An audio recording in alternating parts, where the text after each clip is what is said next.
কেন জানি না বেশ কিছুদিন ধরেই মাটির উনুনের রান্না খেতে ভীষণ ভালো লাগছে। তো আজকেও ভাবলাম ছাদে ছোট্ট একটা পিকনিকের মতো করা যাক। আমার সাথে সাথে আমার ছেলেরাও কিন্তু ভীষণ খুশি হয় মাটির উনুনের রান্না খেতে। তো আজকে ভাবলাম মাটির উনুনে বেগুনি ভাজবো আর ধনেপাতার বড়া করব। তো তার জন্য আমি বেগুনটাকে কেটে নিয়েছি। হাজব্যান্ড গতকাল সাদা বেগুন নিয়ে এসেছিল, আর বেগুনটা ভীষণই বড় আর মোটা। তো এটা দিয়ে বেগুনি ভীষণ ভালো লাগবে, তার জন্য আমি কেটে নিচ্ছি। আর ছাদে রান্না করতে আমার বেশ ভালোই লাগছে। চারিদিকে খোলামেলা, পাখির ডাক, দিনের সূর্যের আলো, ভীষণ ভালো লাগছে। বেগুনটা কাটা হয়ে গেছে। এবার আমি বেসন, লবণ, হলুদ, লঙ্কার গুঁড়ো, কালো জিরে দিয়ে একটা ব্যাটার বানিয়েছিলাম।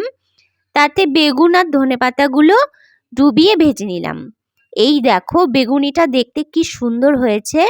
আর কলা পাতায় খেতে কিন্তু ভীষণ ভালো লাগে। আমাদের বাড়িতে কলা গাছ আছে, তো আমি কলা পাতা কেটে নিয়ে আসি খাওয়ার জন্য, আমার ভীষণ ভালো লাগে। বেগুনিটা আগেই খাওয়া হয়ে গেছে, এবার আমি ধনেপাতার পকোড়াটা খাচ্ছি। খেতে কিন্তু দুর্দান্ত টেস্ট হয়েছিল। মাটির উনুনের রান্না অসাধারণ। এই ভিডিওগুলো শর্টে দেয়া আছে।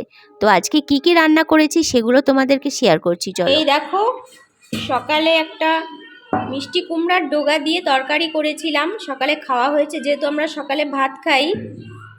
তো এই যে এতটুকু তরকারি বেঁচেছে সকালে খাওয়ার পরে। এখানে আছে আলু, পেঁয়াজকলি আর গাজর ভাজা। আলু, পেঁয়াজকলি, গাজর একসাথে মিশিয়ে ভেজেছি। এই ভাজাটা ভীষণ পছন্দের আমার ছেলেরাও ভীষণ ভালোবাসে।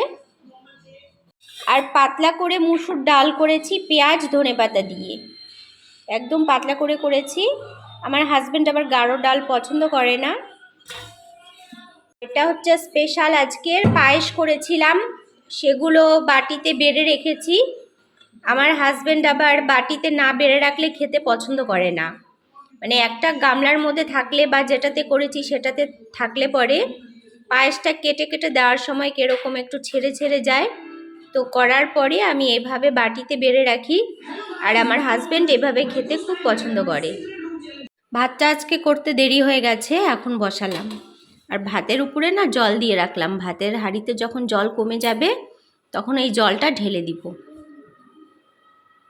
তো গাইজ আজকের মতো এইটুকুই। আর আমার রান্নাবান্নাগুলো তোমাদের কেমন লাগলো অবশ্যই কিন্তু কমেন্ট করে জানিও। আর তোমরা যদি এরকম আরও ভিডিও পেতে চাও তো আমার চ্যানেলটিকে সাবস্ক্রাইব করে দিও। দেখা হবে অন্য আর একটা ব্লগের সাথে। সবাই সুস্থ থেকো, ভালো থেকো, টাটা।